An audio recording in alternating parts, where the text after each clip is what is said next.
मैं आगम की बात आपके सामने रख रहा हूं कि मूलाचार आदि ग्रंथों में श्रमणों के जो 28 मूल गुण होते हैं उनका वर्णन किया गया है, किंतु 28 मूल गुण जो श्रमण के होते हैं उसमें 6 आवश्यक भी हैं।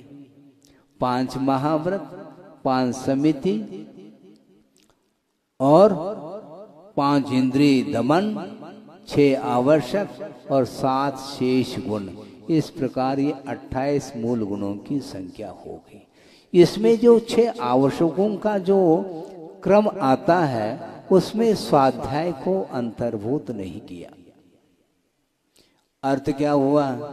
श्रवण के लिए भी स्वाध्याय करना कंपलसरी नहीं, क्योंकि मूल गुण है। और स्वाध्याय किस में आता है? आपने स्वाध्याय तो बहुत किया होगा। ये स्वाध्याय किस में आता है? मूल गुण में आता है? नहीं आता है। फिर किस में आता है? उत्तर गुण में इसको लिया है। उत्तर गुण मूल गुण के विकास के लिए उत्तर गुण को रखा गया है। और उत्तर गुण में जो स्वाध्याय है वह 12 प्रकार की जो तप है उसमें 6 बाह्य तप और 6 अंतरंग तप है। वो 6 अंतरंग तप के भीतर वह स्वाध्याय को स्वीकार किया है। आपके पास कौन सा तप है? मुझे बोलो, आपके पास कौन सा गुण है? 28 गुण मूल गुण है जो कंपलसरी नहीं है, तो ऑप्शनल सब्जेक्ट उस और क्यों ध्यान जा रहा है आपका? स्वाध्यायम परमम तप, स्वाध्यायम परमम तप, ये कहा है ना महाराज? कहा तो है, किसके लिए कहा है?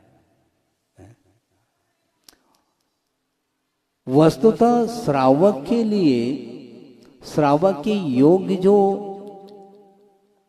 चर्या है उस चर्या का पालन तो न करे और सुबह होते ही समय सार का स्वाध्याय करना प्रारंभ कर दे, तो आचार्य कहते हैं ये ठीक नहीं है। क्योंकि तुम श्रावक हो, श्रावक के योग्य जो आवश्यक हैं धर्म उनका पालन करना चाहिए।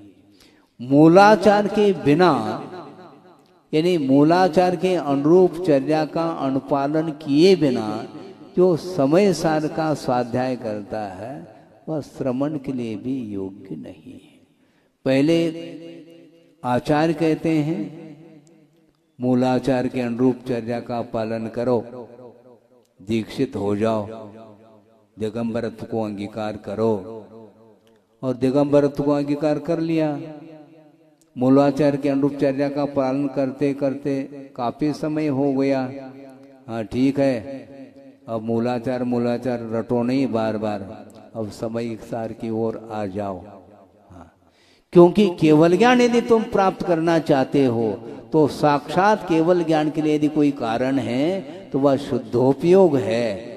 और उस शुद्धोपयोग को प्राप्त करने के लिए समय सार का स्वाद लेना चाहिए।